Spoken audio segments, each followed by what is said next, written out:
this seminar. My name is Charlotta Szczepanowski and I work as Secretary General of the Agroforestry. And very welcome to this very interesting seminar where we will talk about the policy brief, 7 reasons to invest in agroforestry for post-war reconstruction and reform efforts in Ukraine. And I want to say a special welcome to all our Ukrainian guests and especially to the ambassador, Andriy Platonik, from the Ukrainian embassy in Sweden. I'm sorry if I don't get the pronunciation right. Maybe we can have a competition afterwards if you can get mine right. I also want to send a warm welcome to our presenters, Margot Wallström, to Samuel Tunfjord, and to Marine Elkbaksadi. Also, I want to send a special welcome to Hanna Lobchenko, Bodar Vykor, Maxim Matsai, and Svitlana Sudrenko on the link. Participation on site and over the link, please, very, very welcome here. As you might know, the Agroforestry is one of the initiators to Agroforestry Network, and Agroforestry Network is today launching this very important policy brief. And we Agroforestry actually have a long history of agroforestry in Eastern Africa, and our experience really tells us that trees is so important both for the people but also for nature. And Ukraine actually has a history of working with different systems of agroforestry. And we think that this is very important to build on, because agroforestry systems is very important when you should transfer the agriculture system towards a more greener one. So we know also that trees that are planted with agroforestry bind coals, hence reducing climate change. We know that trees planted with agroforestry is increasing the biodiversity. And we know that trees planted with agroforestry is helping populations to be more resilient towards the ongoing climate crisis. And the ongoing climate crisis is not the topic of today. It's another crisis of a different nature, but maybe an even more tragic one. This policy brief is actually about reconstructing a country which is still in a war. So this is very important. And we in the Agroforestry, we really believe that if we exchange knowledge from countries and continents and around the world, then we will have much more resilient societies in the future. That will be a possibility to have more resilient societies in the future. And with those words, I just want to present the moderator of today. Welcome, Matthew Fieldings from Stockholm Environment Institute. I'm very much looking forward to hearing what all the presenters and everybody here today has to say. So warm welcome and an applaud to Matthew.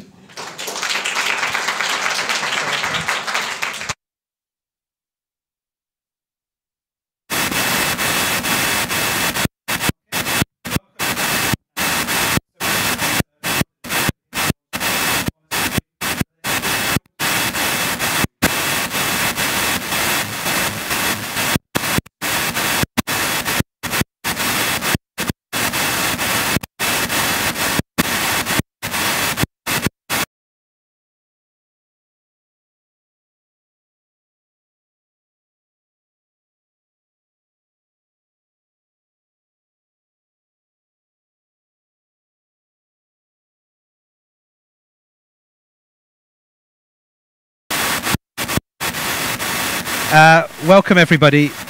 We're here to, well, I was just saying, there's 2 main aims we want to achieve today. One is to advocate for agroforestry practices as part of the green transition for Ukraine, and the second is to create forums for mutual exchange and collaboration. This is very important, aside from giving this fantastic brief a good run through with our various panels and speakers today. But before we go any further, I want to mutually exchange already. So I'd like everyone in the room, please, to stand up, to turn to your left, to turn to your right, to make eye contact, sometimes quite rare this, eye contact with people left and right, and just say hi. Just say hi, just greet each other, you know, make eye contact with new friends, and thank you. Okay, you can sit down now. You can sit down now. And maybe you've just met your next project collaborator. Maybe you've just met a future colleague. Who knows? My name is Matthew Fielding, and I'm the head of project communications and impact at the Stockholm Environment Institute. I'm going to run through the speakers that we have with us today. I'm going to ask them to stand up, and we're going to applaud them. It's crazy, I know, but we're going to do that. So we have Margot Wallström here. Please stand up. Kirko. We have Samuel Tunfjord. Please stand up. Online, if we can see online, we have Marine Elbakidze joining us. We also have Hanna Lobchenko here. Maxim Matsala. We are joined online by Svitlana Sidorenko. And last but not least, we have Bohdan Vichor, who's also joining us online for the panel later today. So I know what you're all thinking. What can I do in the audience? What's my role here? Well, we're going through the second panel, we're going to split it up into 4 sections in line with the recommendations from the brief. If you haven't read the recommendations from the brief, it's too late. You're just going to have to wing it now. Don't read it now. This would be the worst thing to do. We're going to break it up into those 4 sections: development perspectives, networking, bilateral cooperation, research, and legislative perspectives. What I'd like you to do, try to filter your questions based on one of those areas so that we can really have a good discussion and use our limited time in the panel to cover as much ground as we can and get through as many questions as we can. There'll be opportunities after to have more bilateral discussions as well, so there's plenty of time for that. So just to recap, what we're trying to do here today: advocate for agroforestry practices in Ukraine as part of the green transition. We're going to hear a lot about that today. Also creating forums for mutual exchange and collaboration, and really try to move forward from this today, make those new links, engage, learn new things, and what can we actually do to support this work. Those of you online, you're not forgotten. Put your questions in the comments field on YouTube, and we'll get through as many as possible, but also your homework online is to try to filter them based on one of those categories as well. With that said, I hope you're all comfortable. I hope you're ready. And I'd like to welcome up our first speaker, Margot Wallström, co-chairman of President Zelenskyjs Group for Reconstruction in Ukraine. Please come to the stage.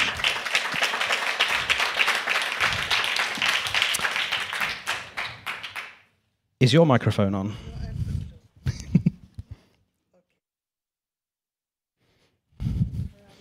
Thank you very much. Oh, there we are.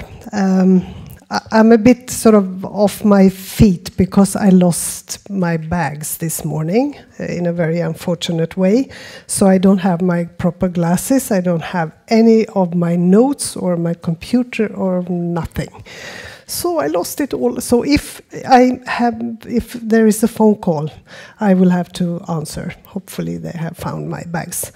Anyhow, thank you so much for the invitation. And I was happy to accept, because this is, of course, part of sort of the rebuilding or reconstruction of Ukraine, but also part of Ukraine's reality and history and economy. And I also read the report, and I especially liked these ideas of shelter belts and everything that has also already been tested and has been a method in Ukraine. And I think many people don't know what an amazing, sort of vast and beautiful country Ukraine is. And I think I'm here because maybe I can give that little broader picture and tell you something about what we have been doing and maybe how this fits into that bigger picture. And this has been a true privilege and also something that has felt like the most meaningful thing I can do as a retired and former everything, but with some experience from both working on environmental issues and also on politics, and then being the co-chair of this international working group on actually both assessing and sort of mapping the damage that the Russian war on Ukraine has done to both nature and, of course, in the long run, people and people's health and the economy. So putting together and get a kind of coordinated picture of the damage. Secondly, to look at the accountability issue. How do we make Russia pay for these war crimes, including environmental crimes? And you know that ecocide has been part of that conversation from the very beginning, not least because ecocide is already a recognized crime in Ukraine's legislation as well as in Russia's and Belarus legislation as well, and an ongoing debate internationally about including this and making it a fifth crime under the Rome Statute. So accountability. And the third sort of work stream or basket of issues, of course, has to do with rebuilding and reconstruction of Ukraine. But it starts with sort of the full understanding and recognition of how nature feeds this country and also the rest of the world. Of course, the obvious that Ukraine is the third biggest exporter of grain in the world. So we've seen already what kind of food crisis we can get from this being halted. Also everything else that is being produced and exported and sold to the rest of the world means that this is also a breadbasket for not only Europe but for the world. But I also believe, and this is my impression, that as much as we in the Nordic countries think of nature as part of our DNA and everyday life, and this is comfort, it's also for us, it's living conditions and something that we value deeply, that it's the same is true for Ukraine.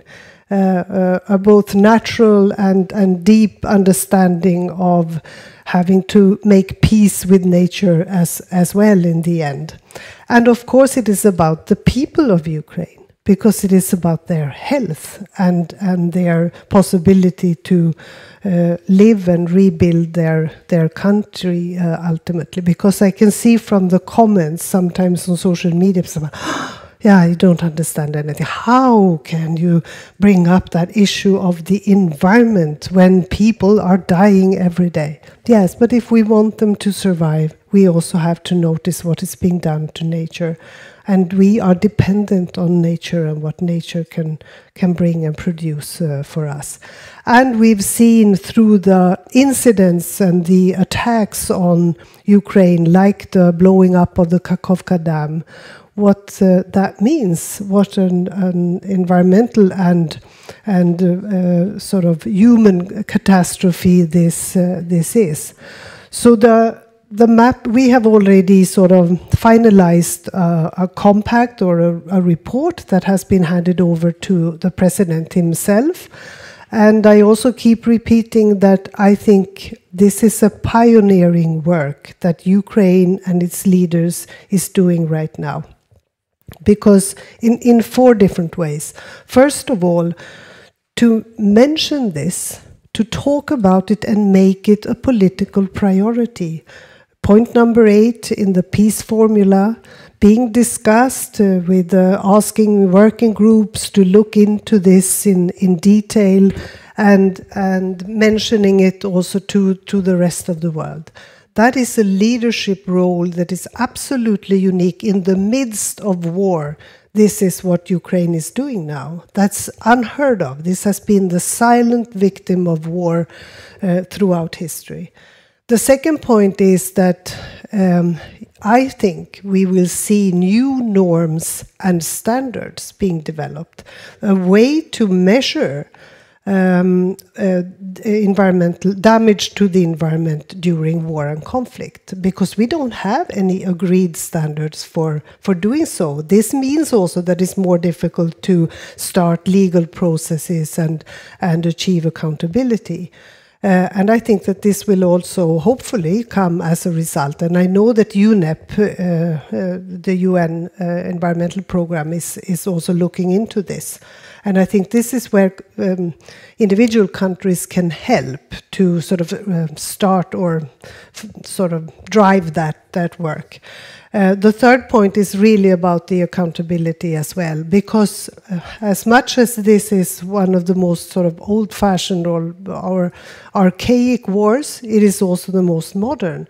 And it means that there are modern methods to collect evidence for what is happening to the environment. And the Ukrainians are extremely tech savvy, they know how to, and communication savvy, so they know how to engage the population to report what is happening to the environment. So we can document and follow and collect evidence also while this war is going on. And like never before do we have real-life reports from war crimes and war as it plays out in Ukraine. Sadly also, because this is something that of course hurts all of us to be able to see how people suffer and how nature is affected. And the fourth point is that I believe that Ukraine can become an example of how to rebuild in a much better way with the best of knowledge.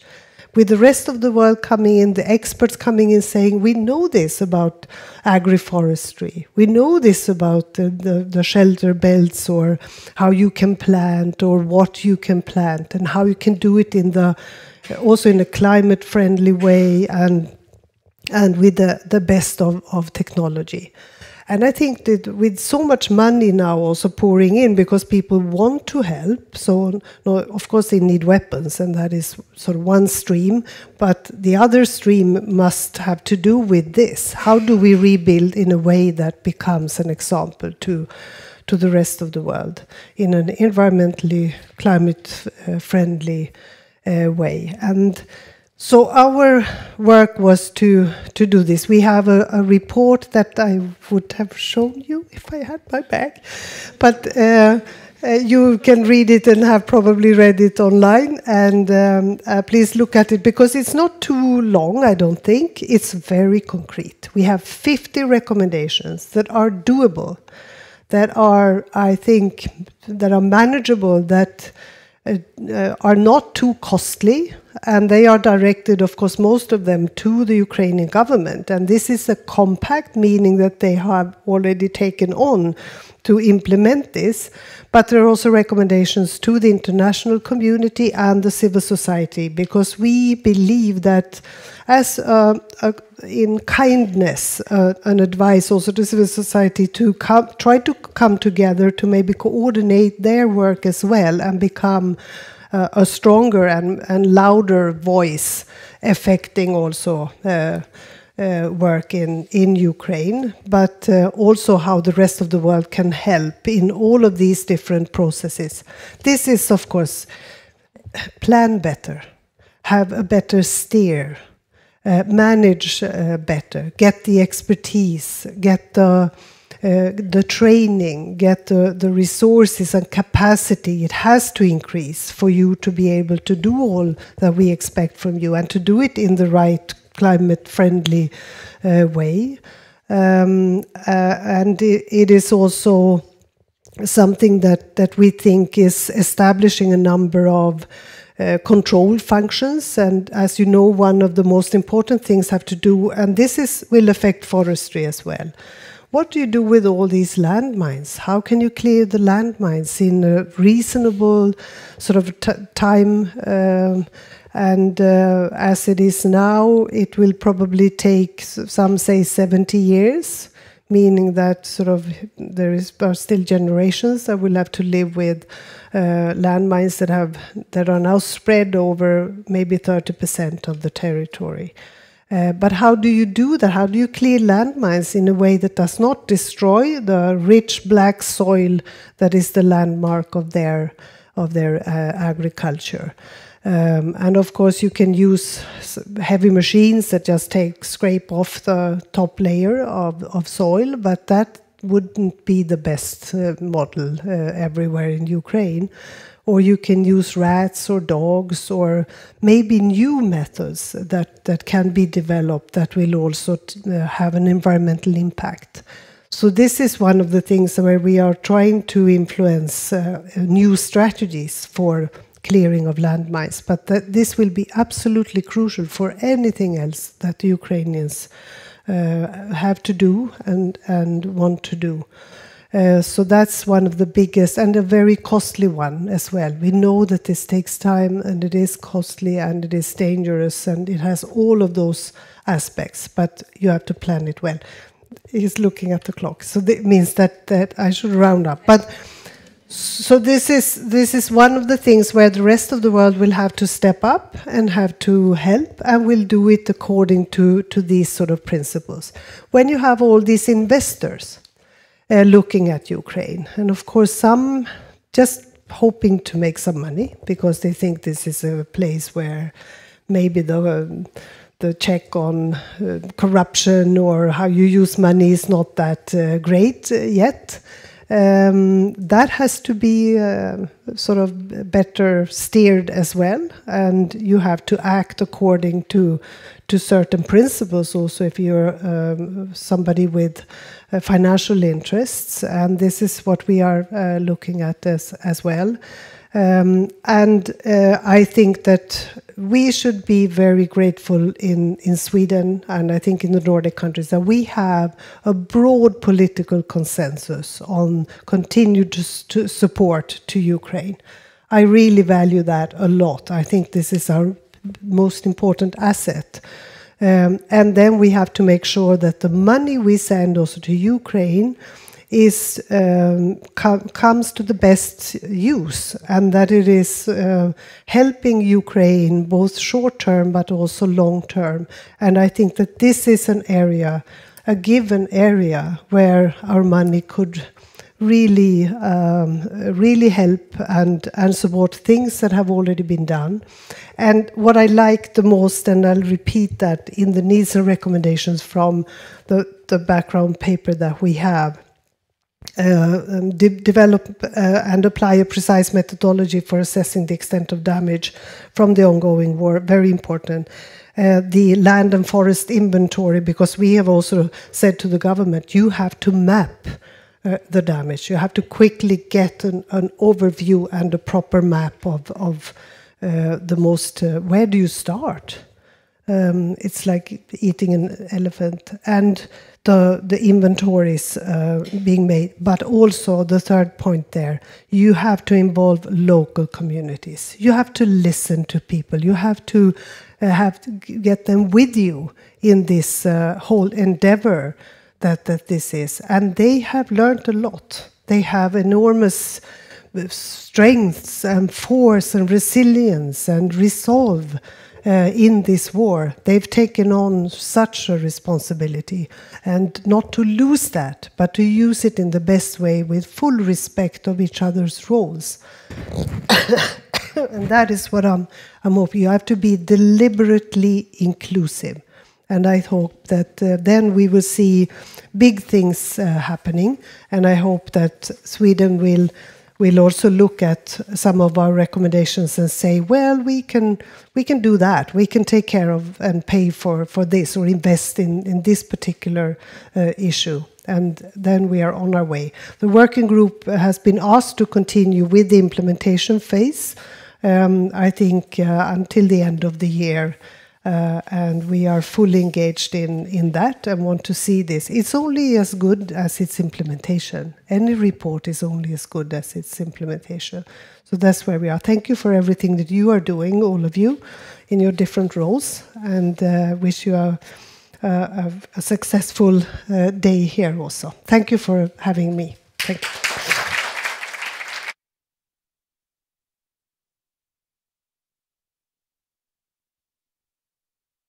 Many, many thanks, Margot. And you'll be joining us for our panel a little bit later on as well. So if you have any questions for Margot, you can save them up for then. But almost as if it's been planned, we now have Marine Elbakidze online, who will come and make our second address. Hi, Marine. Can you hear me okay? Hello, yeah, I hear you. Do you hear me? We hear you fantastically, and we can see you as well. So please... this is Marine Elbakidze. She's one of the co-authors on the brief, based currently at the Swedish University of Agricultural Sciences, SLU, also merging towards Södertörn University as well.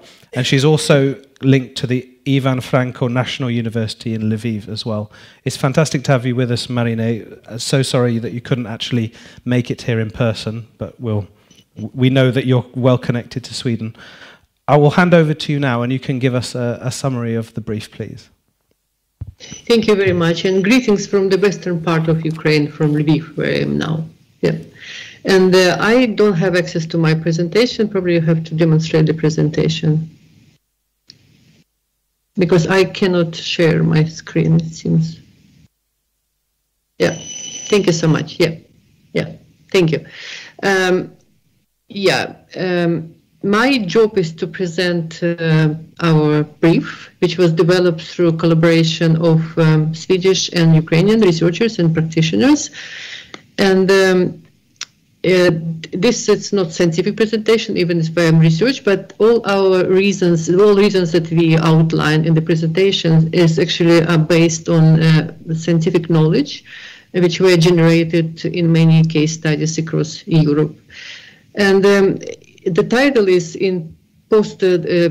why we have to invest in agriculture for post-war reconstruction and reform efforts in Ukraine, but I want to substitute change word post-war recovery into the ongoing recovery of Ukraine, because it's still many efforts are going on now to restore nature environment, but also people mental and physical health. Now I don't see my presentation. Yeah. And the first reason is why we have to invest to agroforestry practices is because agroforestry improve food security and livelihood opportunities. There are many evidence that it really helps. And according to FAO report before the war, small farmers in Ukraine provided 85% of vegetable supply in Ukraine. And of course it was disrupted by the war. Many farmers had to leave their farms, especially in the eastern part of Ukraine, but also partly in central part of Ukraine. Many farms actually have been damaged by the war. And therefore there is there is no, of course, food shortage in Ukraine, but the diversity of food decreased to some extent in many parts of Ukraine. And agroforestry practices actually could improve diversity of food. And there are many ongoing initiatives in Ukraine, grassroots initiatives to start or to sustain agroforestry practices in western part and also central part of Ukraine. And those initiatives are in rural but also in urban areas. For example, now you see the photograph of Evgen Klopotenko, our famous chief cook. He actually was one of the leaders to prove that Ukrainian borscht is a Ukrainian borscht. It's a traditional Ukrainian food. Dish, not food, Ukrainian dish. And for example, there are many initiatives in urban areas, urban community gardens, and Sweden has rich experience how to manage, establish urban community gardens, and they're important for diversification of food supply, but also to provide livelihood opportunities, because when we have diversity of food, also farmers could also get diverse income from selling diverse, not only food products, but also wood products. Therefore, agroforestry in this case could really improve food security in terms of food variety and diet, and also livelihood opportunities for local communities. The second reason why we have to invest to agroforestry is to sustain and to support social cohesion and mental and physical health of Ukrainian people. And it's extremely important because healthy people, healthy environment, healthy nature environment, and healthy people.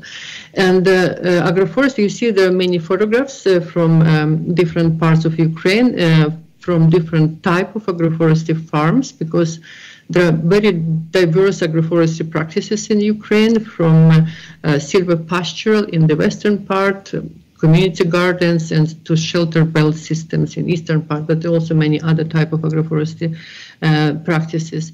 And traditionally, agroforestry was based on collective efforts of communities, and it still exists in Ukraine. People jointly, from one community, they jointly manage pastures, and they produce hay together. They also manage their farmland. There are many traditions related to agroforestry practices in Ukraine, which is also about traditional knowledge, about the cultural traditions in Ukraine.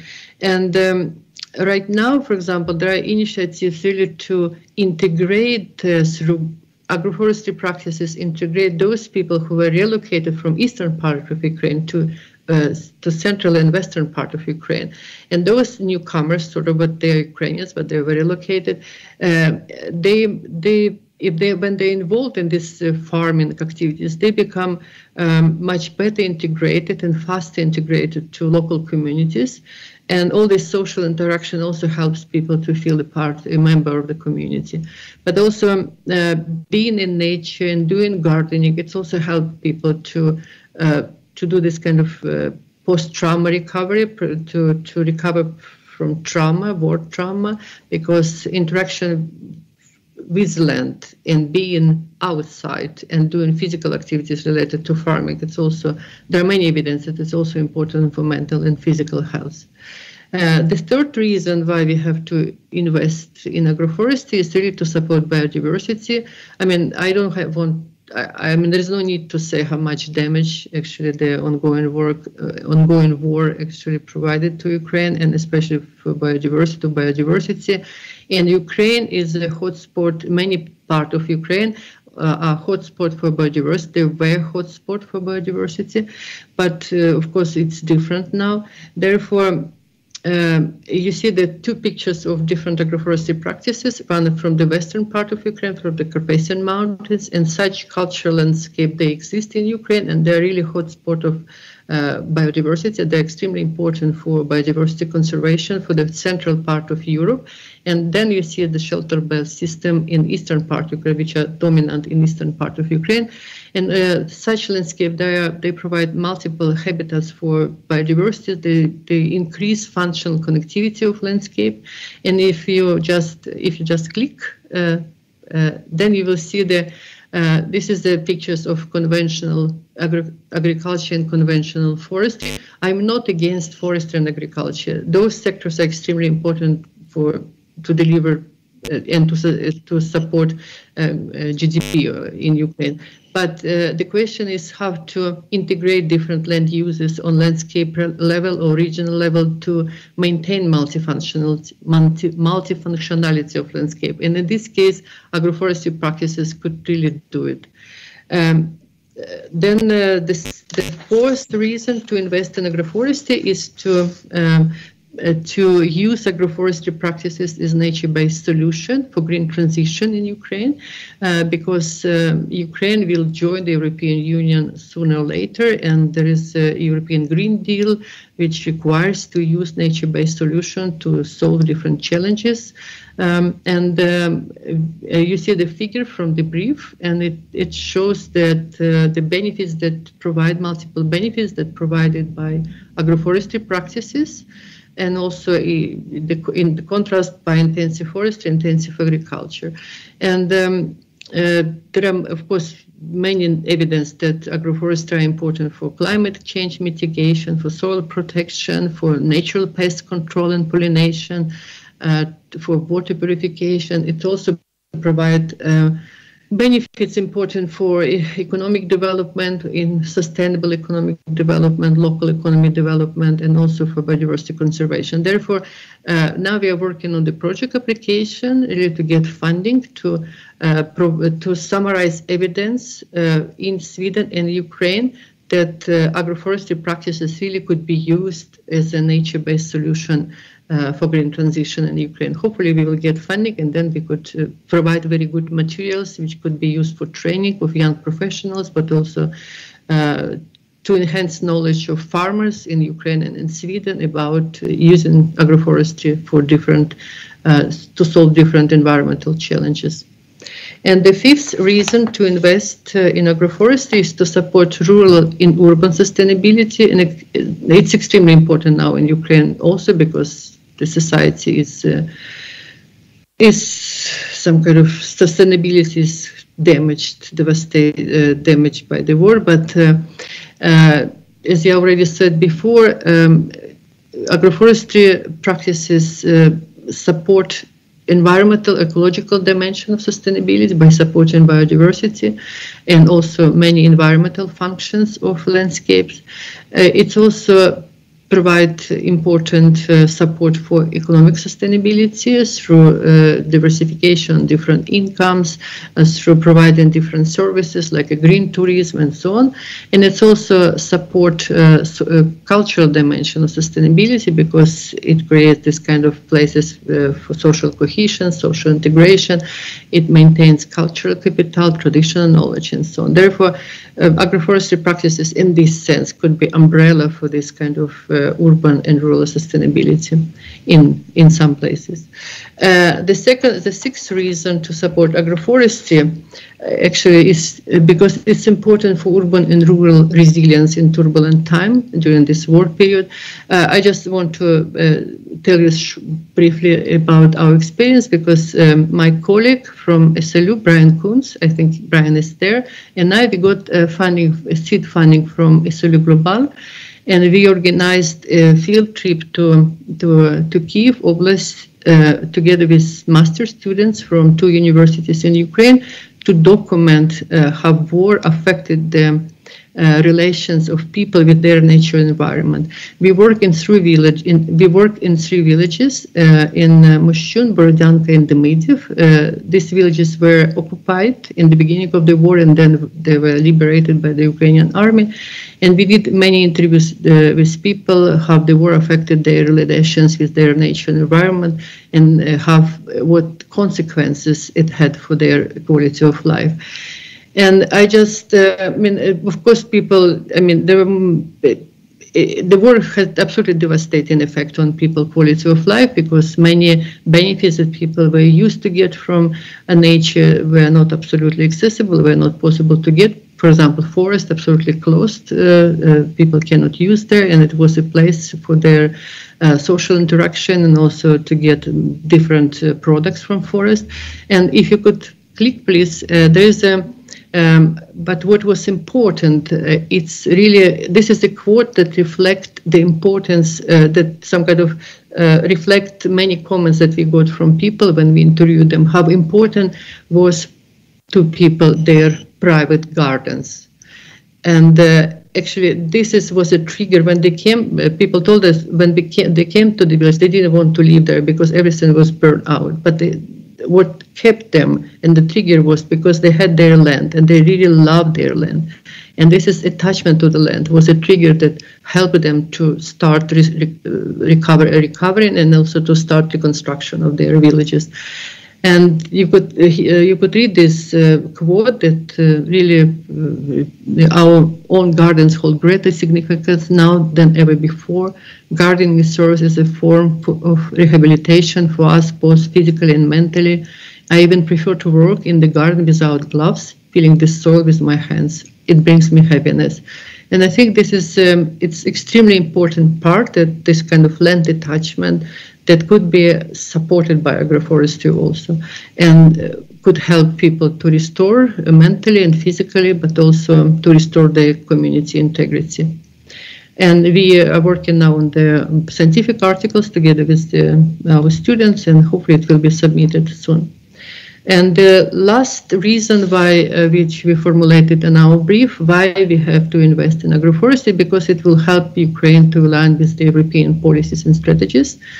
For example, European Green Deal, it's about nature-based solutions, and I already said that agroforestry is a nature-based solution.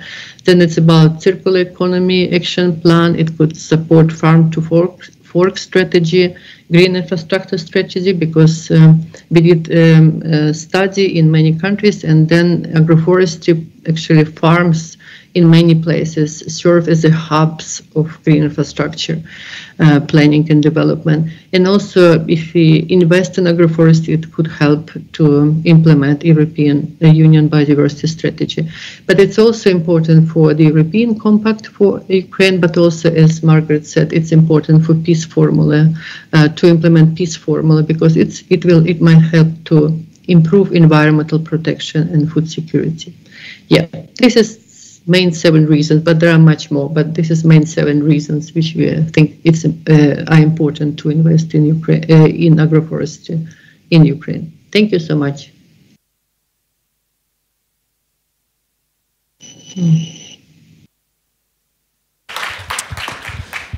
Thank you very much, Marine. Thank you very much. It's amazing you've been able to summarize everything into this very effective and informative presentation.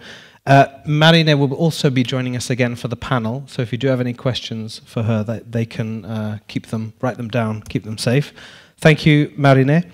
And then now we can move on to Samuel Tungfjord, the desk officer at the Eastern Europe and Central Asia Department of the Swedish Ministry of Foreign Affairs, also the writer of the Swedish Strategy for Reconstruction and Reform Cooperation in Ukraine 2023 to 2027. Quite the expert in this area. So welcome, Samuel. We can applaud. It's okay. Yeah.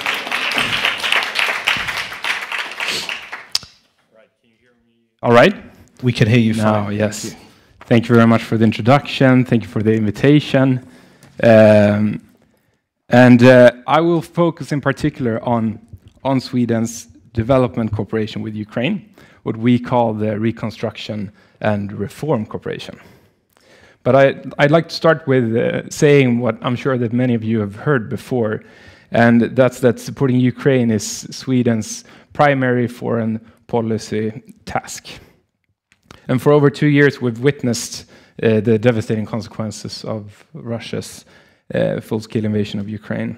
And of course, as has been said, this goes both for people and for the environment. And today, the cost estimated for Ukraine's recovery and reconstruction amounts to $486 billion. But there is also significant losses. In the agriculture sector, these amount to nearly $70 billion. And in the area of environment, national resource management, and forestry, they amount to over $26 billion. And I remember one time last year visiting a project implemented by the Danish Refugee Council, a mine action project. We were in a forest where an ammunition depot had exploded. And you could see how the impact, close to the impact area, the trees were in charcoal-like conditions and darker in the vicinity of that area, and then turning greener away. So it was kind of a striking visual image of almost a circle, quite sad. And of course, the closer you get to the front lines, the more severe these consequences are.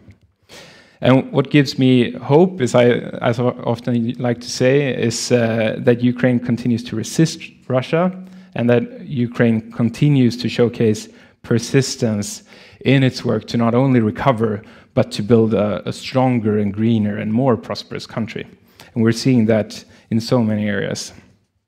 And our task is to support Ukraine in this endeavor.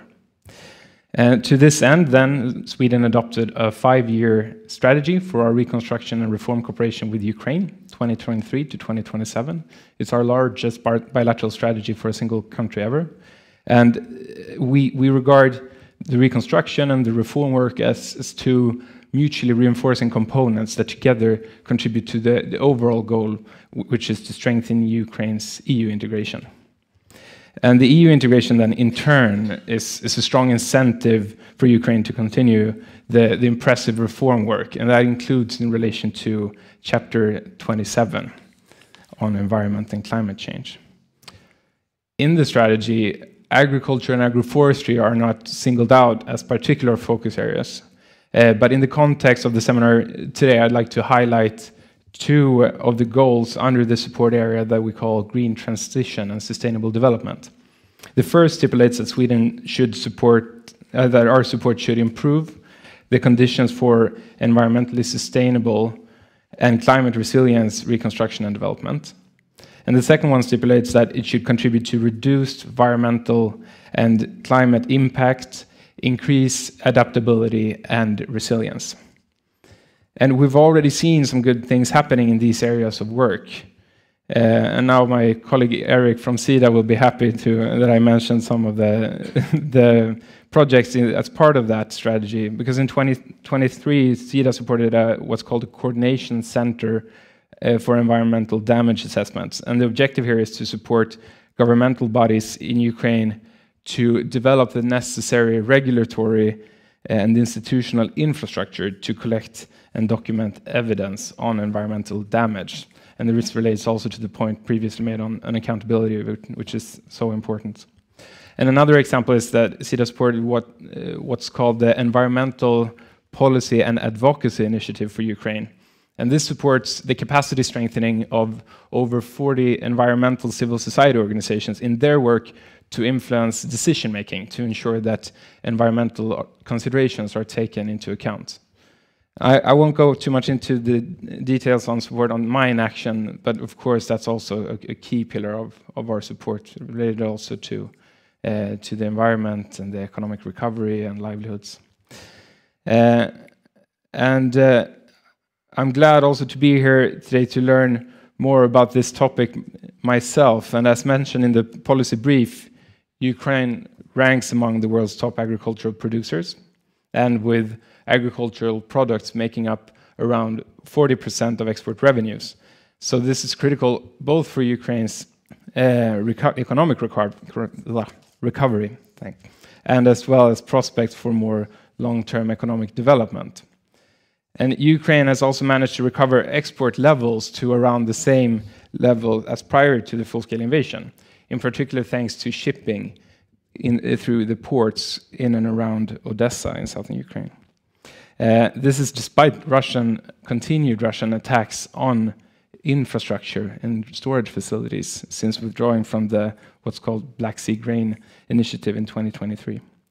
And another important measure is the EU solidarity lanes, which currently facilitates around 25% of Ukraine's grain exports. And I want to conclude by posing a perhaps provocative question, which I hope we can touch upon this during today's event. And the question is an economic one. It's whether it's possible to find a balance between promoting sustainable agricultural and environmental practices on the one hand, without compromising the urgent need for large-scale production of agricultural goods in Ukraine to support economic recovery on the other. And I want to thank the other speakers for sharing their valuable insights. Thank you for inviting me, and I look forward to the continued discussions. Thank you.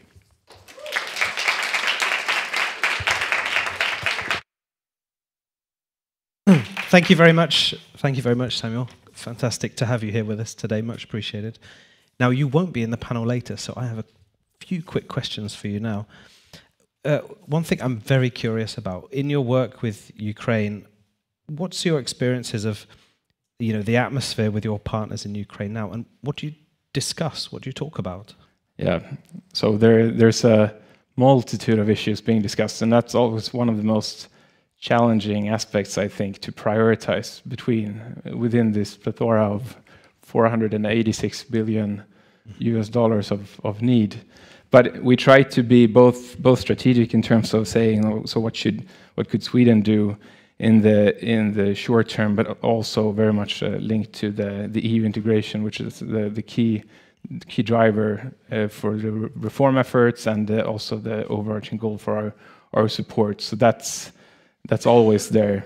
And then it's always clear that we see this very, very strong determination to support, and the scrutiny also from civil society organizations towards Ukrainian institutions, making sure that things happen in the best way possible considering the circumstances. I think that's also quite important and something we need to look more at. Thank you. And then linked a little bit to Marine's some points she made.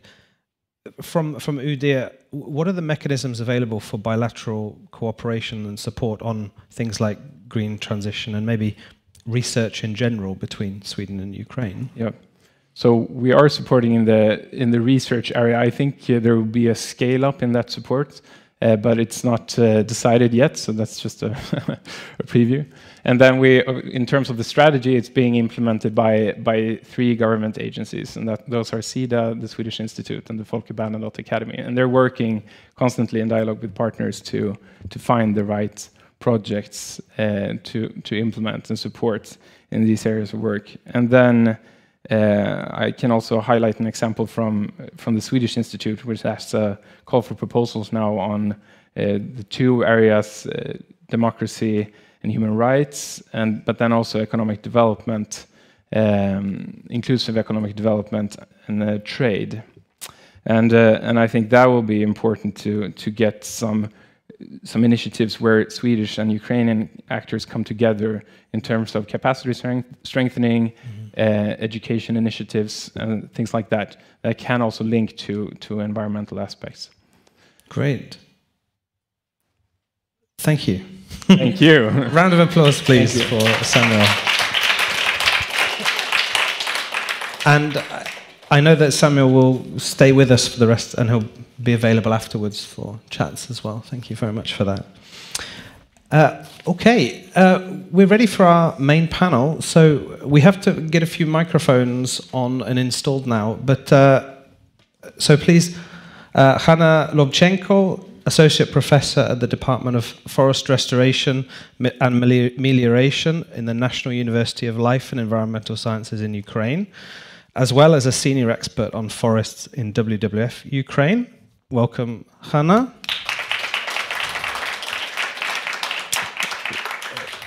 We also have Maxim Matsala, a postdoc in forest science at the Southern Sweden Research Centre in Forest Sciences, part of SLU. Welcome, Maxim. And online we have Svitlana Sidorenko, the senior researcher and expert in protective agroforestry systems and their ecological and economic functions. Welcome, Svitlana. We also have Bohdan Vichor, the executive director of WWF Ukraine, specializing in integrating nature-based solutions such as agroforestry into Ukraine's post-war recovery. Welcome, Bohdan.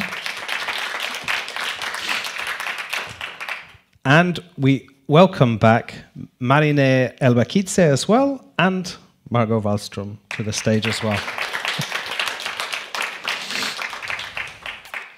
Fantastic. And these are all turned up. I'm an expert at this now, so it should be green. Okay, well, thank you all. Wonderful you can be here. So we will take it through these 4 sections from the brief. We're going to start with the networking and bilateral cooperation perspective as well.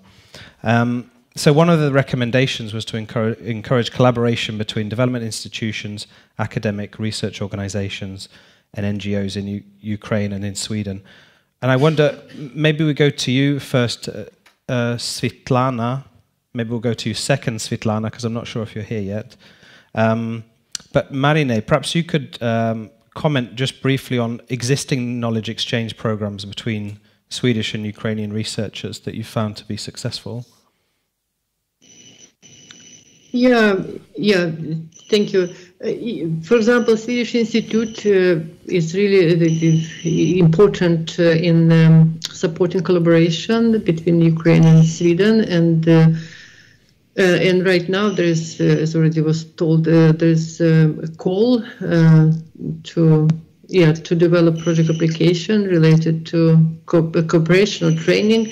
And I think it's important really to support young professionals and to make exchange between young professionals, master students involved in this cooperation, especially Ukrainian master students and civil society organization. We are working on the project application now together with NGOs in Ukraine and in Sweden, with academic institutions. Hopefully we will be successful, we will see. Maybe it's a secret that we are working on the project application, but we are working on the project application to the Swedish Institute. Yeah.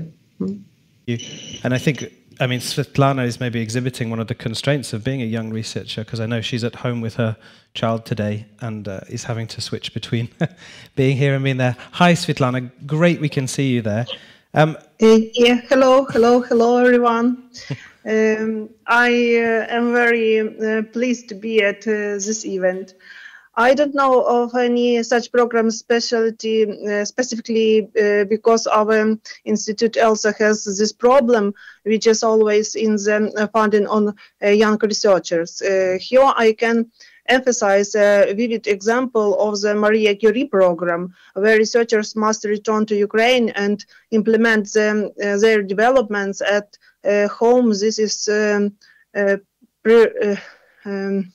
prerequisites, yes, sorry, where is some programs do not specially this, or I don't know something. Thanks. Much. And I think the challenges for young researchers in this area in Ukraine is something we're very apparent for all of us as well. And we're lucky to have two such young researchers here with us as well. Perhaps from your experiences with WWF as well and SLU, are you able to talk about how your research and how your careers have been supported by those organizations?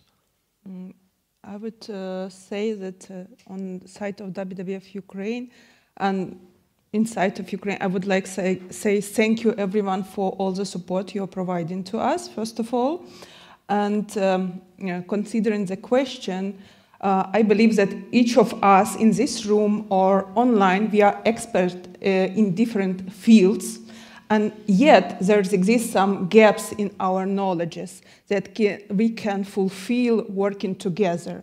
And such unity of NGOs, scientists, can you hear me well? Fine? Yes. Yeah, or other stakeholders make us very powerful.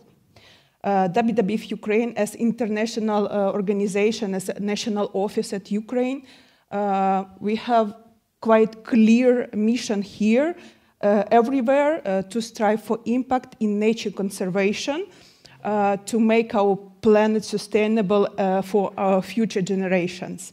And WWF Ukraine, we are proud to be a science-based organization. That means that we involve a lot of scientists in our work.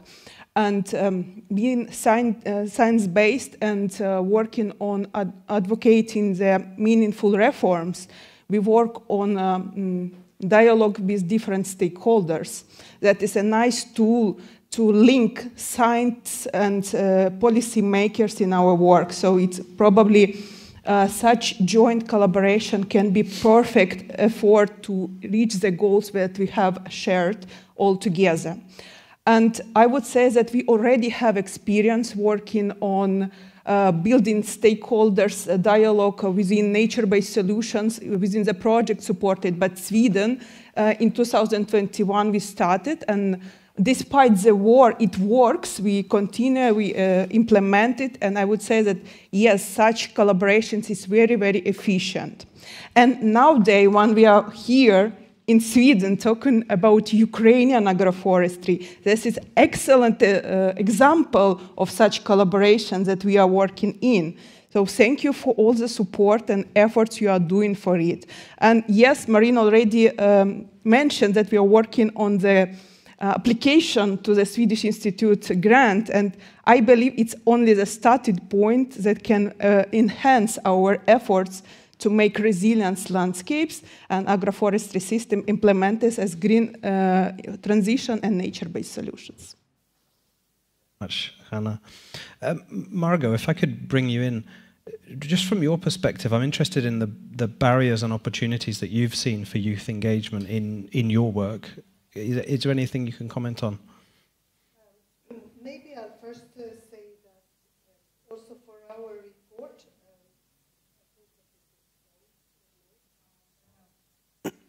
Yes, now. Now it's on. Okay. In our report, we have two kind of frames within which we have been developing also our both analysis and recommendations. And the first is, of course, the European Union. And I think that your pictures also show that very well. And I think Marine's also fantastic presentation. I loved your approach to this and your pictures, because this captures everything in a way. But the EU frame is one that is already guiding almost everything that they are doing also on the environment, trying to catch up with the acquis communautaire on the legislation that comes from Europe and with the wish to join the European Union.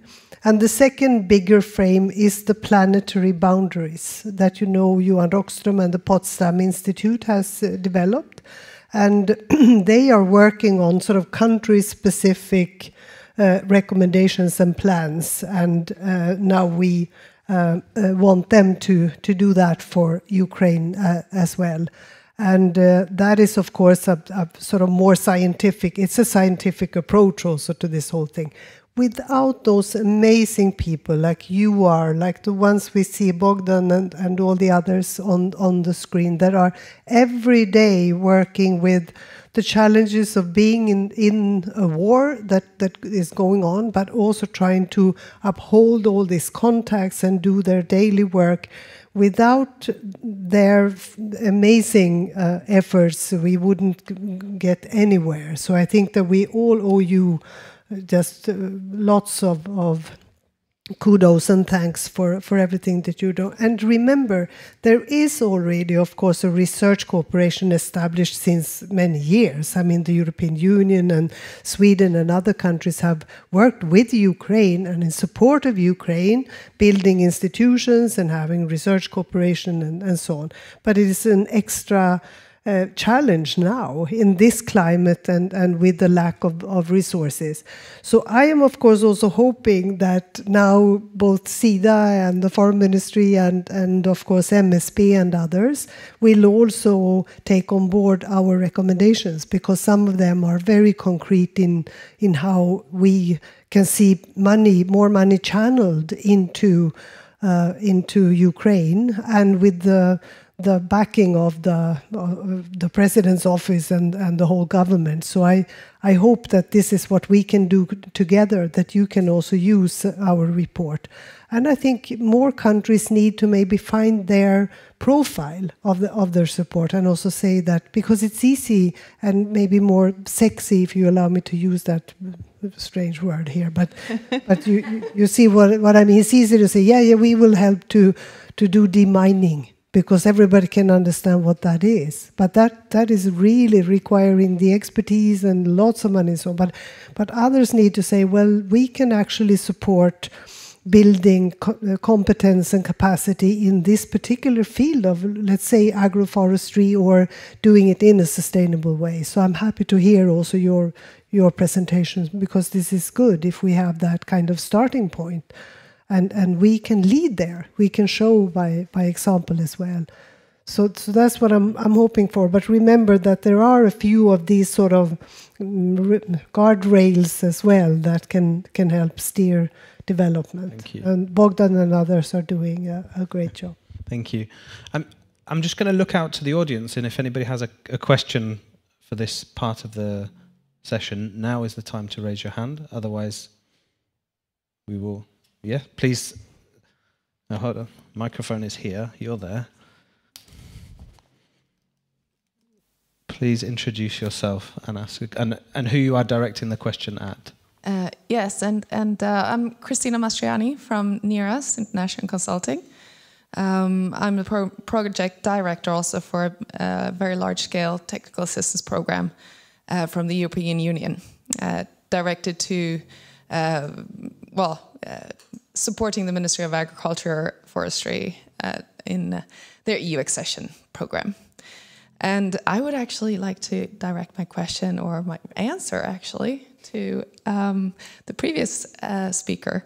The question on how can agroforestry come in as a solution, and where should it come in? Because one thing I think we kind of missed a little bit in our policy brief is the differentiation between the big, large-scale steppe production, the smaller scale in the forestry areas, and also this what Marina was talking about a little bit, the most important part, the small farmers. Mm-hmm. There are 1.5 million small farmers in Ukraine, and that's where I think agroforestry can come in and be supported, not only for livelihood, for their livelihood and food security of Ukraine, but also in terms of climate change. Ukraine is not only affected by war. Climate change is expecting to increase temperatures in Ukraine by 4 degrees by mid-century.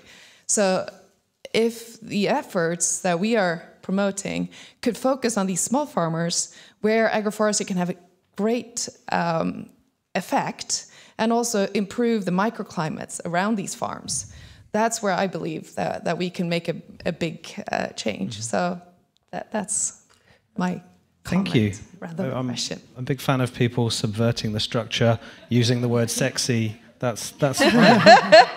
That's fine here.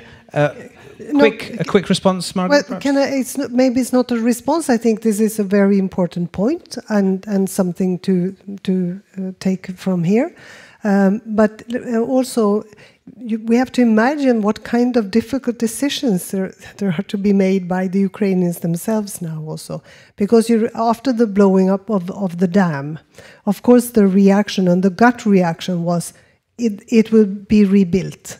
This was such a catastrophe so that it will be rebuilt. And I think now they are thinking again, because maybe that's not the best way. This was an old-fashioned sort of method. This was an old-fashioned structure, and maybe we would help the environment and even the energy systems by finding another solution. And so these are decisions that have to be made also every day in a war that destroys the structures, and also how do we then find the resources and the capacity to rebuild, but do it better and do it sustainably and with concern taken to both the climate and the environment. So I think this is very much the things that we have to reflect upon for the future. And that's why those facts from Marine are so important. And to understand how deep this goes, and imagine the kind of trauma treatments necessary after this war.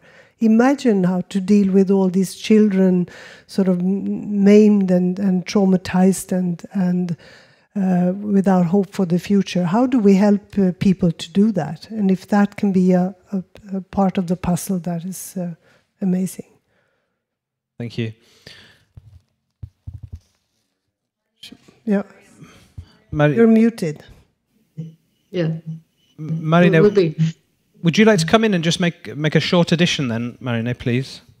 Yeah, because I hear myself. Because it's about agroforestry and small-scale farmers. What is good in Ukraine and what Ukraine could actually share experience and what that agroforestry practices in Ukraine are very diverse, as I said. There are small-scale farmers, but also large-scale farms, which they use windbreaks. And this is extremely important experience in Ukraine, how to integrate windbreaks in the large fields and combine large scale food production with agroforestry practices. And it was also discussion that, for example, if we could combine large-scale food production and also agroforestry, yes, we could, and it's going on in Ukraine.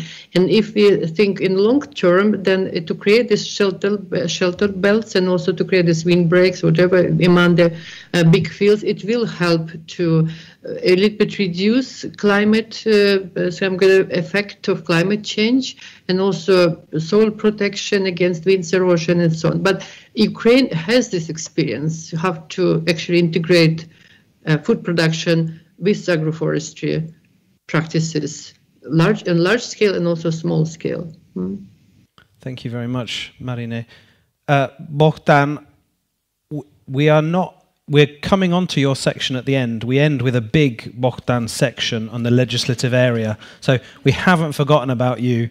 It's fantastic you're here. Bogdan's the CEO of WWF Ukraine. Great you're here today, Bogdan. But you keep waiting and you'll have your time to shine, don't you worry. So then let's move on to the... Thank you. You're so welcome. Let's move on to the development perspectives section then. I'm sorry, but there'll be opportunities afterwards. And so noted the multiple diverse benefits of agroforestry systems that we've been discussing here, large scale, small scale. Maxim, it's great you're here today. You're, somewhat of an expert on shelter belts as well. And we've talked a little bit about the comprehensive land and forest inventory as well in Ukraine too. And this seems like quite low-hanging fruit considering the capacities we have from universities like SLU and in terms of the technical challenges there.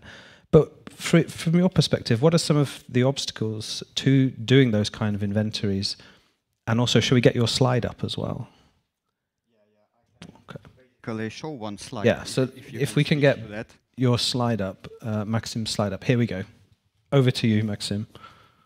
It was very excellent to be invited for this discussion, because basically our research group consisting of Ukrainian scientists as well. Yeah, okay. Just be here by Margot. There's loads of space. Thank you. Was working on mapping damage to different agroforestry systems in eastern Ukraine and different kinds of forests which are important for societal needs of local communities. And we have kind of some bad and good news. So bad news as the damage is huge. Good news is that it could be larger. But so we use medium resolution satellite data, infrared data to map damage. Like you can see, this is shelter belt south to Kurdyumivka. This is a small village near Bakhmut, where was very hot battles, I guess still there. So it is very easy to map total destruction of shelter belt to all the forest. But you can see that two high-resolution images on the left, and they were both predicted as being damaged.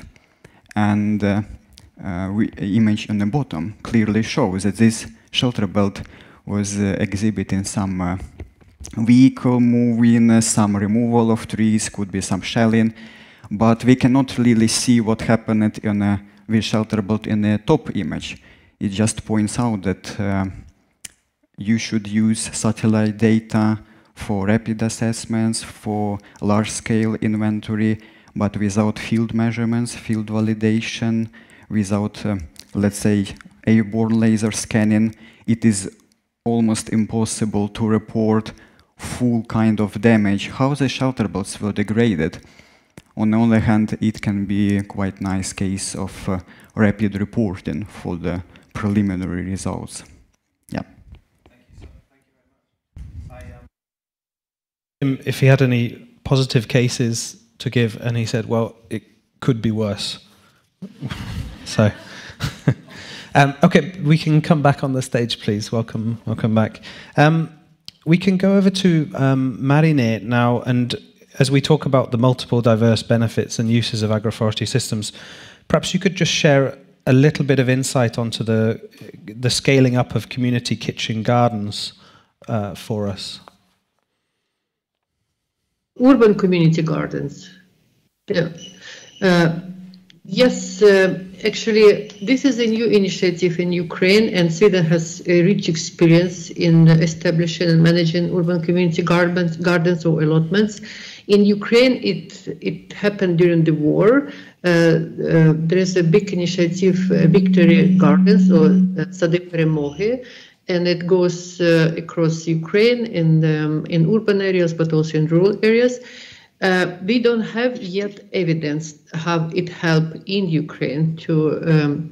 We just have like publications in media, different video films, but there is no really clear evidence. But what is good that together with my colleagues from Södertörn University, Madeleine Bonov, and also Natalia Stremetsy and Oksana Pelych from Ukraine, we got funding from Formas to work with urban community gardens in Ukraine and also in Georgia to get evidence how urban community gardens could enhance social cohesion in local communities, could provide different benefits, and what kind of benefits. Therefore, maybe in 2 years we would be able to provide evidence, but based on the evidence from other cases, there are many studies that actually show that urban community gardens are extremely important for post-trauma recovery, especially in this kind of red zones, places which were damaged by natural disasters like hurricanes or earthquakes, and then also in armed conflict zones. Therefore, we will generate even evidence from Ukraine and Georgia because, Georgia also was in the war, and then we will see how these community gardens actually could contribute to development and also how they could be scaled up in Ukraine, considering the circumstances in Ukraine. It will come. Mm-hmm. Thank you very much, Marina. Another potential research proposal context there as well. Any questions from the audience then within this development perspective section? Yes, please. Please introduce yourself and ask your question to one of the people here. Hello, thank you for an interesting seminar. I'm Eric Pedersen from SIDA's Ukraine unit. Since Mine Action has been mentioned a few times, I thought I would share. I was in Kiev last week for a donor conference on Mine Action, and I think one observation there, of course, there's a lot of needs, but, well, it was in some ways that farmers were talked about, but there, well, in this particular conference, of course, limited participation, but there was no farmer or farmer organization represented in these discussions. And I think that relate to this. It's a huge problem in Ukraine. At the same time, there is a need to make prioritization on which land you should start doing the clearance on, and there are many methods for this. So perhaps, and the prioritization so far by Ukraine is very broad. It's like you should do infrastructure or like the social infrastructure clearance, agricultural land, and then perhaps lower down on the priority list forests.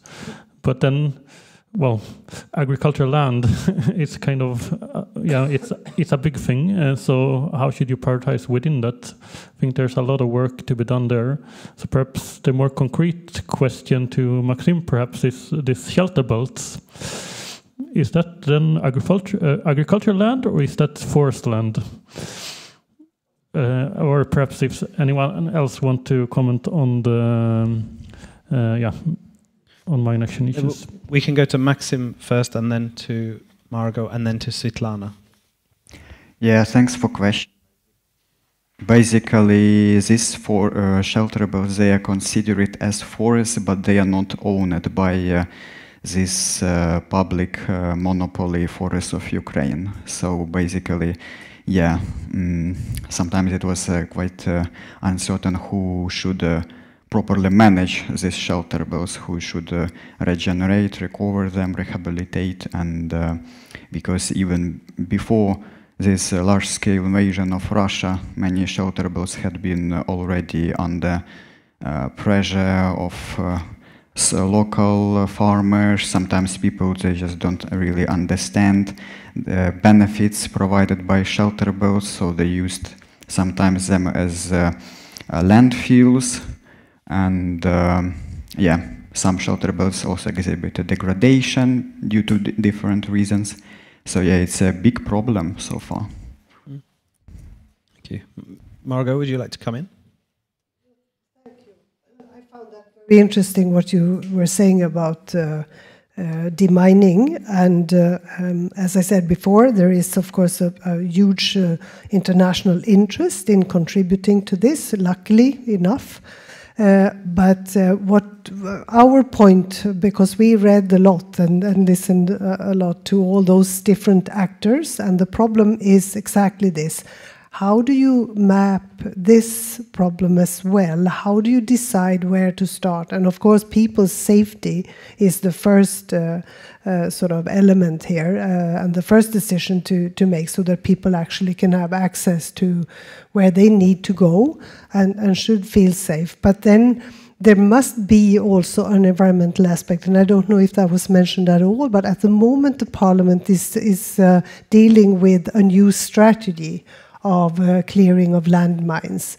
And we tried to intervene in that as well. So we wrote to Vice Prime Minister Sviridenko to say that please look at the language in the text for this new strategy, so to make sure that there is an aspect of taking environmental concerns also into this bigger picture.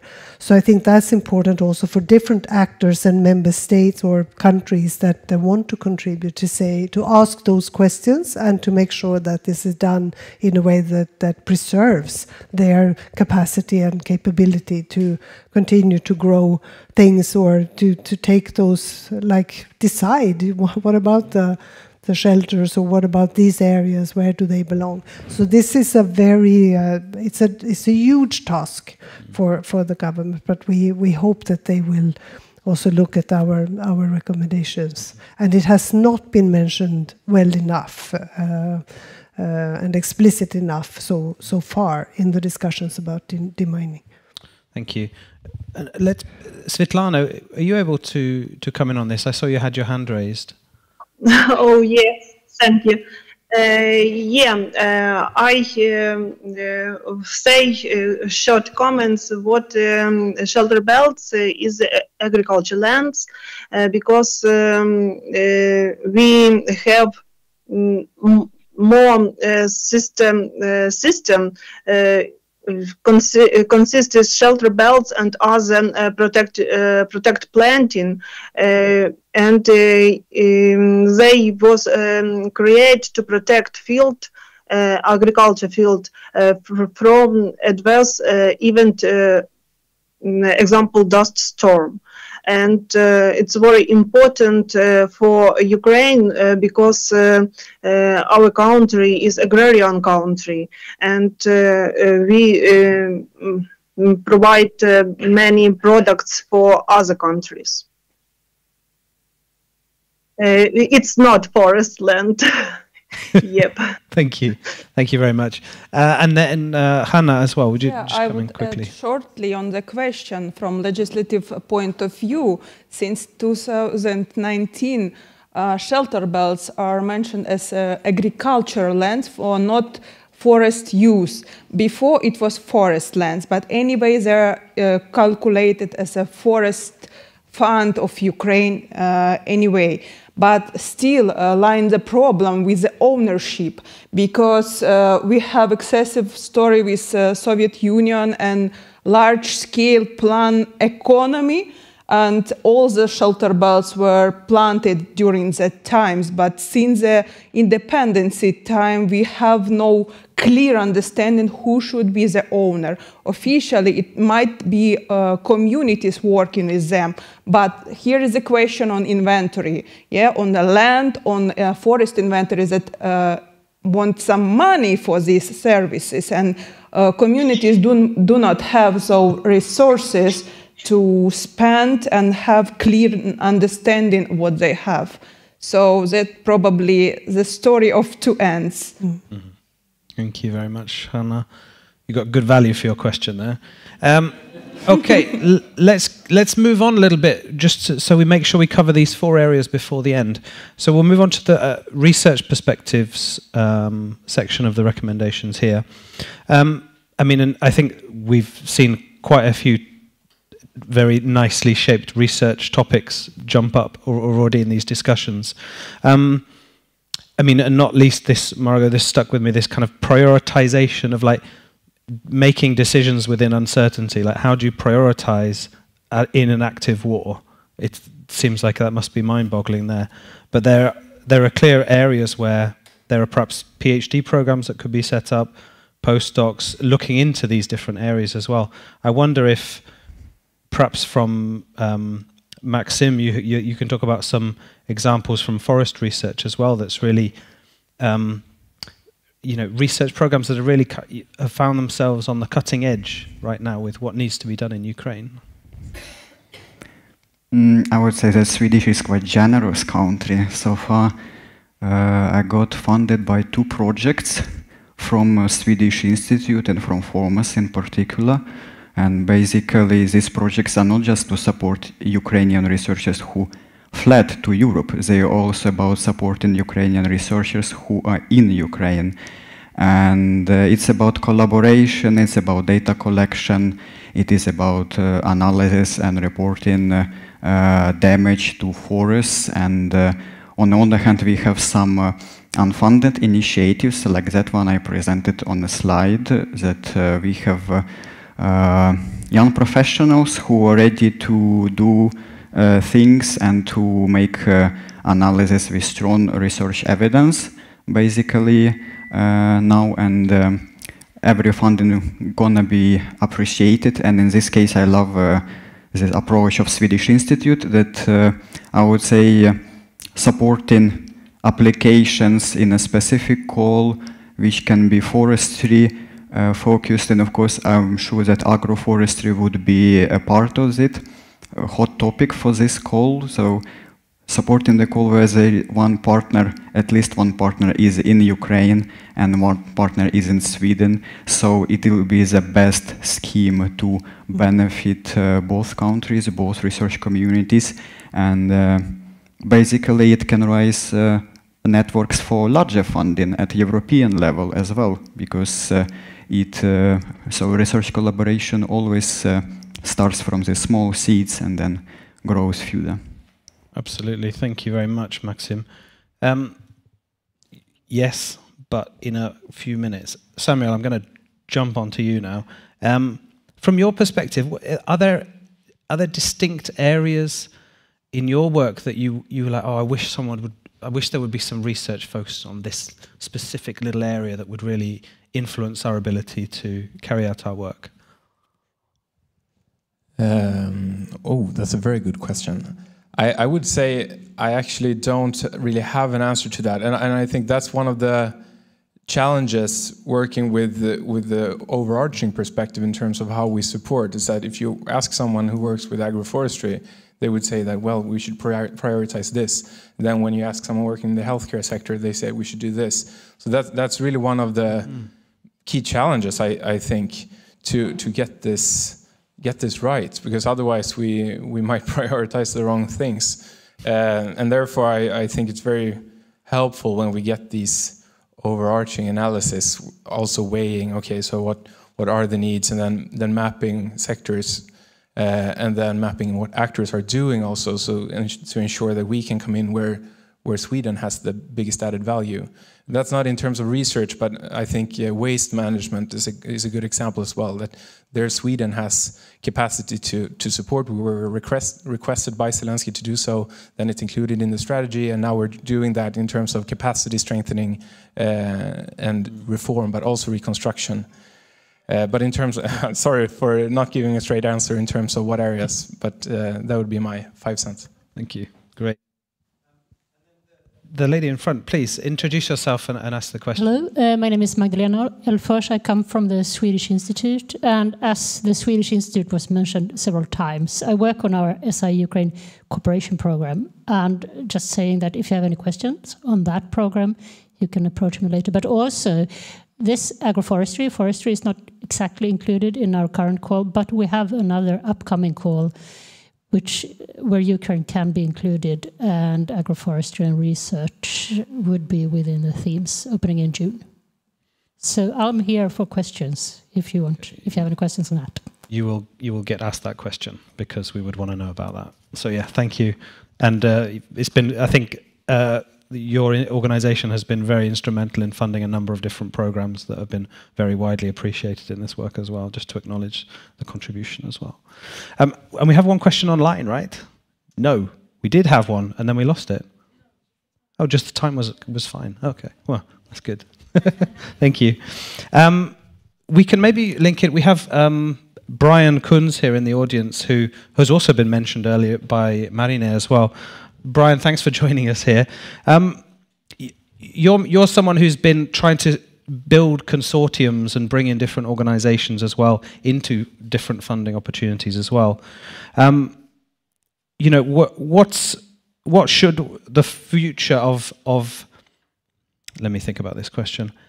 Where would you prioritize funding in terms of the research perspectives? What areas do you think Sweden-Ukraine collaboration can contribute to and add the most value to, from your perspective?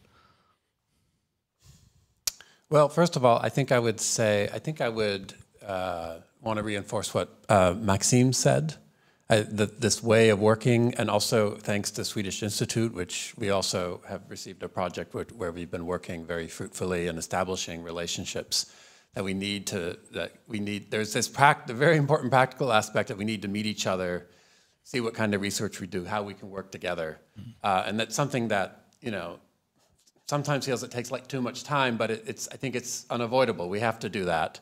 And then from there, we can move to sort of identifying these concrete research challenges. And then I think what Margot Wallström said, that you know, we need an overview of, we know that, different kinds of environmental damage that have happened, but we don't really have, like, say, a scientific overview of, with more in-depth information on sort of metals and soils or pollution in waterways. There's been a lot of remote sensing, and that's a very important, also as Maxime said, sort of a way to get this large-scale perspective. There is important research going on right now in Ukraine, and I think we need to get a good overview of that.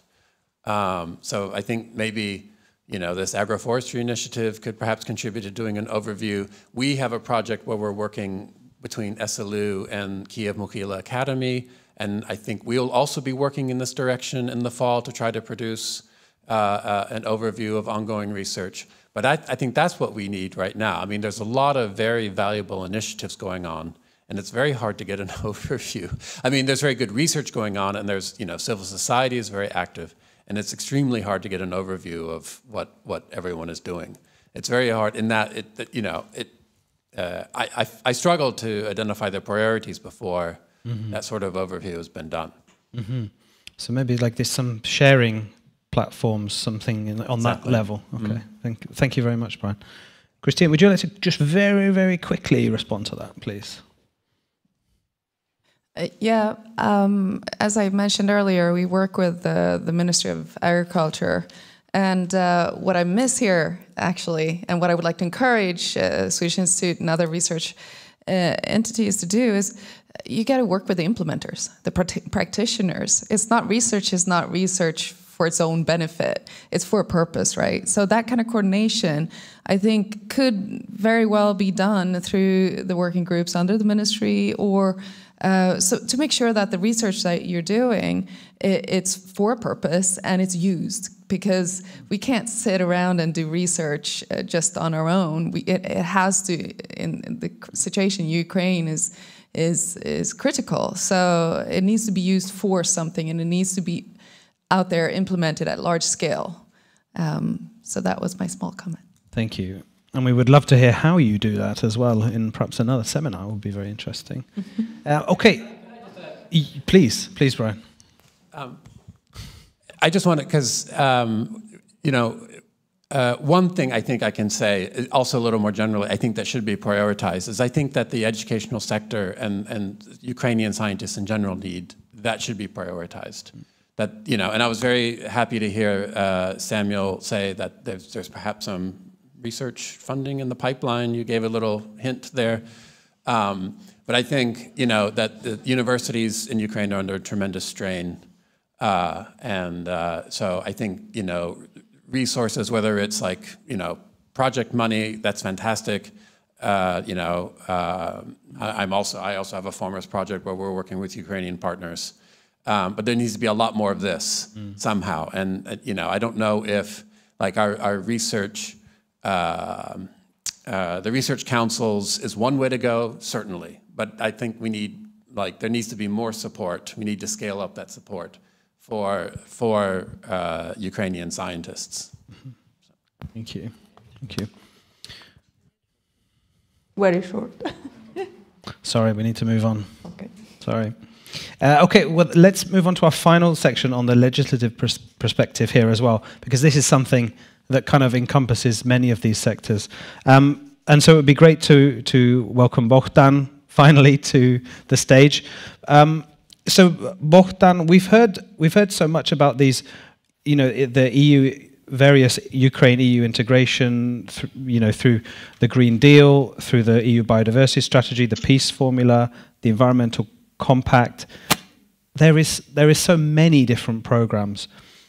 In your position, how are you managing to operationalize and actually integrate these into your work? Thank you so much for your question. I hope that you hear me properly.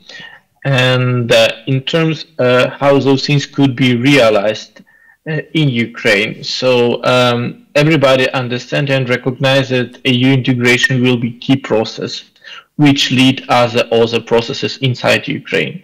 So there is huge space for the operationalization of those approach. And actually we started here from the good point, and WBF is science-based organization, which means in the decision-making process and other processes, we are guided by scientists.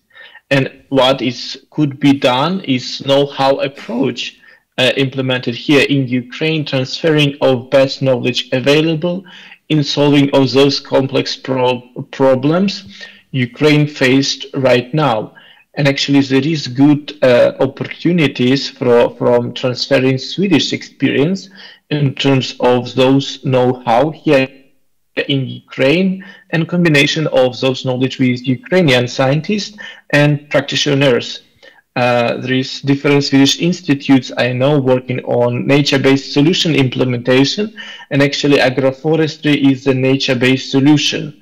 And there is a huge space for spreading out this approach, not only for forestry, but also for freshwater sector and for forest management and for agro sector and urban sector.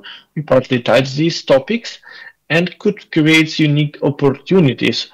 Of course, we could remember that science-based evidence doesn't make it happening everywhere, but we need to have those successful stories and good cases for further advocacy for decision makers to be successful. But from another side, we will never succeed without supporters.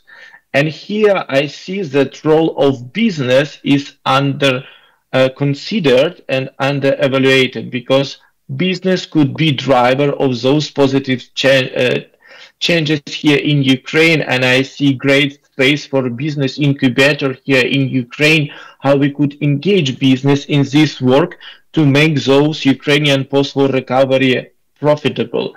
And there was question in which sector invest here in Ukraine in terms of post-war recovery of Ukraine, whether it should be demining of agro lands or forests, etc.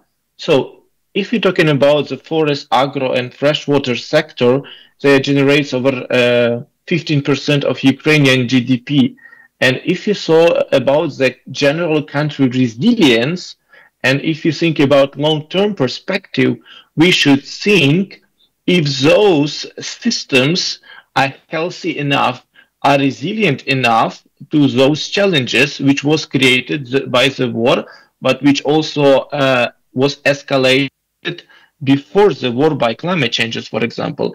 And I personally see great space for nature-based solutions implementation here in Ukraine to strengthen those resilience and also at the same time recover the country, because nature-based solutions, and namely agroforestry, is not only about building resilience, it's not about the creating of product with added value and about inclusivity, about especially those sensitive part of communities.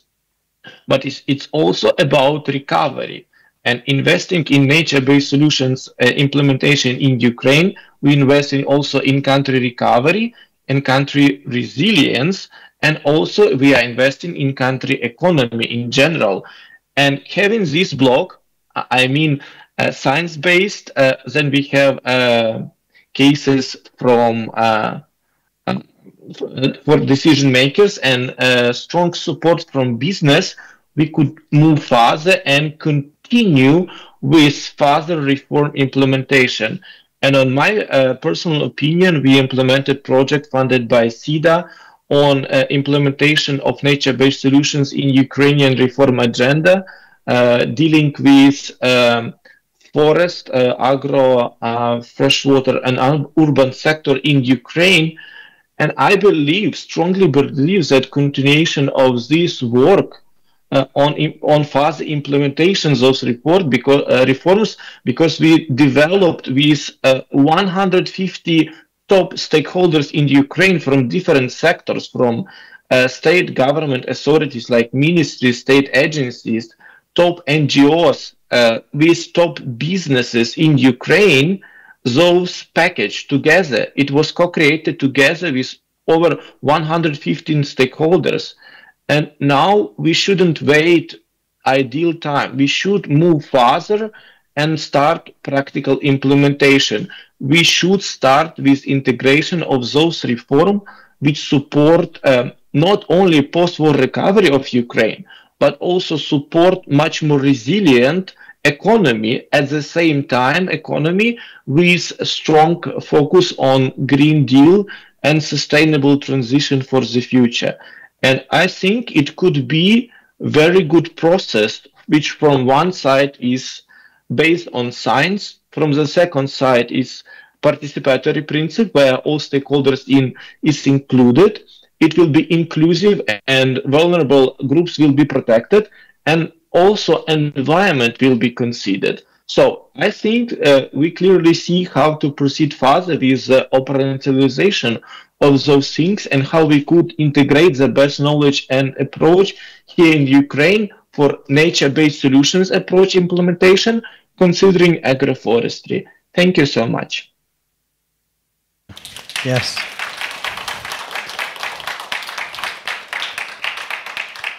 Thank you very much, Bogdan. That was absolutely worth waiting for. Much appreciated. And I think this point that has kind of permeated our discussions of post-war versus right now is really important to think about when we're talking about solutions. We don't need to wait for post-war to really be starting some of these broader approaches that aren't only focused on the war, but are focused on the livelihoods around that are already happening there. We're approaching the end of our time here today, so we have a few opportunities for more questions or comments from the panel. I don't know if anybody new wants to ask a question from the audience. Yes, please. Please introduce yourself and who you're asking your question to. Yes, thank you. Very interesting seminar today. My name is Bo Lager. I'm from the Swedish Society Nature Conservation. We are working in Ukraine with the Eco Action. And I was just thinking, now we talk about small-scale farmers and agroforestry, then land tenure becomes really important. And there are signs that large corporations take advantage of the situation in Ukraine and acquire large agricultural land through small scale, through lease agreement and so on. So I just want to ask any of you if you have any comment on that. Is that the problem? Thank you. Thank you very much, Bo, and top marks, because this is also a recommendation from the brief as well about tenure, land use and ownership rights. So you've entirely fulfilled the criteria for asking questions. Would anybody like to answer the question about land tenure and ownership rights and how that's going to be important in not only agroforestry systems, but also in the next steps of Ukraine's development? I would try to respond on this question. Please. I would say that the problem of land use existed before the full scale. So you can imagine that if this problem is not solved yet, now it's even worse. And you already mentioned that now people under constant influence of the war and in the stress, and when you say to people, you need to sacrifice a piece of your land for planting trees instead of gaining some yield, it's difficult. Yeah, we need evidence-based facts to convince people in small scale sacrifice that patches of the land. And today we talk a lot about the investing into the science, investing into the stakeholders dialogue. And only in this case, when we can listen to the small scale ownerships of the lands, scientists like in nature conservation, policy makers, we can find the solution. But being here on any of site, we cannot propose a solution ourselves. We need to build the dialogue first of all. And on considering that you are working on nature conservation, I would say that agroforestry is not only about resilience and profit, but also on biodiversity conservation. And in the, this brief, you will find the picture of mooses running away on the field. I just would like to mention that moose in Ukraine is in a red book. Not the same like in Sweden. It's not almost a pet, it's red book. So you can imagine how important are those shelter belts like green corridors. So we need to consider all these aspects and discuss and build a dialogue together with scientists, NGOs, practitioners, and policymakers. Okay. Thank you very much. And I'd just like to bring in Marine as well. Would you like to add something to this, please? Yeah, I would like to add. I think the time is very good now in Ukraine to improve this kind of, or to increase power of local communities related to land ownership also, because there is an ongoing decentralization reform in Ukraine when the decision making will begin. Hopefully, it will continue after the war. I don't know, because you know the political landscape in Ukraine is very dynamic also. But right now there is a decentralization reform, and the communities would have much rights to decide what should be done on their land. I don't think that our communities are ready. All of them are ready to make this decision. There is a lot of capacity building of communities, have to make decision, right decision, what is good governance and so on, have to consider interest, conflicting interest. But there is a very good time in Ukraine really to improve communities through this new reform, when they have legislative right to decide what should be and how their land should be used. And it's because it's also related to the tax now, new taxes, because they could get taxes from different land users for the use of their resources and so on. Therefore, there is a good chance regarding the biodiversity and agroforestry. For example, there are many. Ukraine is huge. We are talking very much now about eastern part of Ukraine, but there is also central part of Ukraine and western part of Ukraine, which are extremely important for biodiversity conservation. And for example, there are many former agricultural land which were abandoned. Now there's a forestation process. And for example, this kind of land which belong to communities, not to the forest fund of Ukraine, they could be used for agroforestry practices also. And there are many efforts now within this Victory Gardens to start gardening again through agroforestry practices on this form agricultural land. And it's very good for biodiversity also, because it increases diversity of different habitats, it increases functional connectivity of landscape and so on. Therefore, I think I'm not so, maybe it's not pessimistic, I'm not pessimistic about this, but there is a very good window of opportunity in Ukraine right now. Thank you very much, Marine. Wonderful. We're approaching the end. Margot, I wonder if I might give you a pre-final word.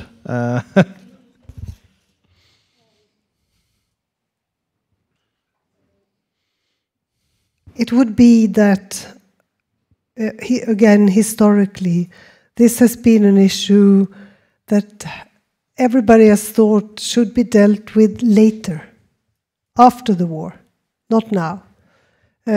Also by somebody else, and maybe even somewhere else. And we have to change that. We understand that this has to be invested in now. It has to be dealt with right now, and it has to be prioritized and talked about.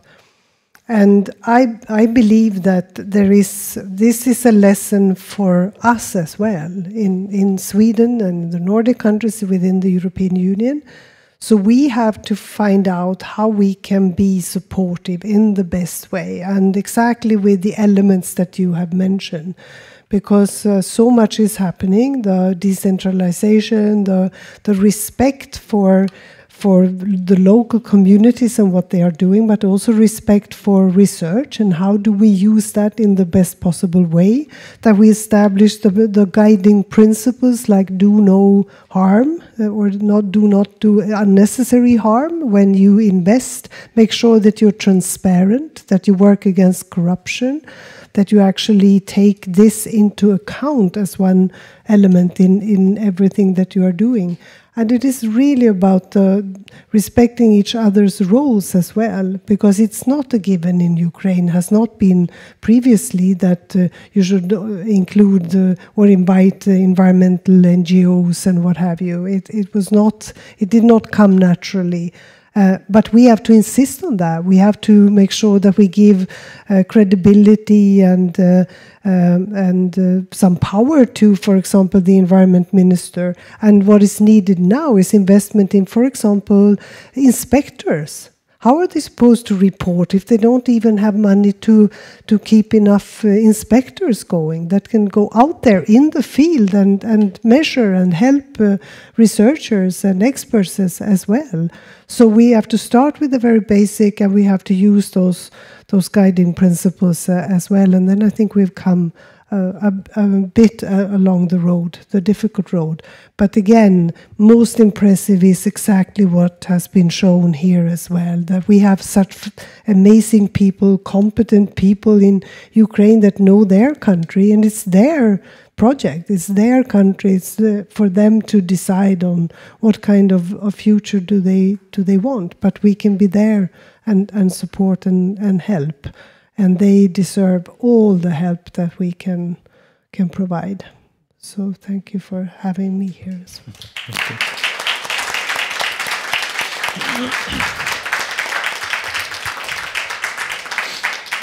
And my bag is found. My bags were found. Wow. Wow. Thank you very much, Margot. Thank you, Maxim, Hanna, Marine. Yeah, we can applaud as I'm speaking. Bogdan, Svetlana.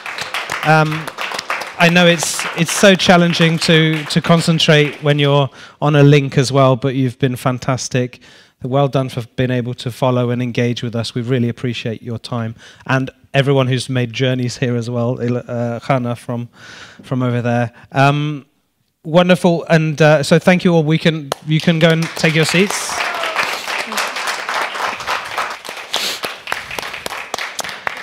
Thank you. And of course, we're here because of the Agroforestry Network, who coordinated the organization of the brief. Charlotte is coming up to make her closing now. Just a few notes before. There is the Ukraine facility that's been set up, which is around 50 billion euros to support Ukraine's impressive work, launched early in 2024. That's something you can speak to Samuel about afterwards if you'd like to know more about that. There is also an event, the Ukraine Recover Conference in Berlin, 11th, 12th of June.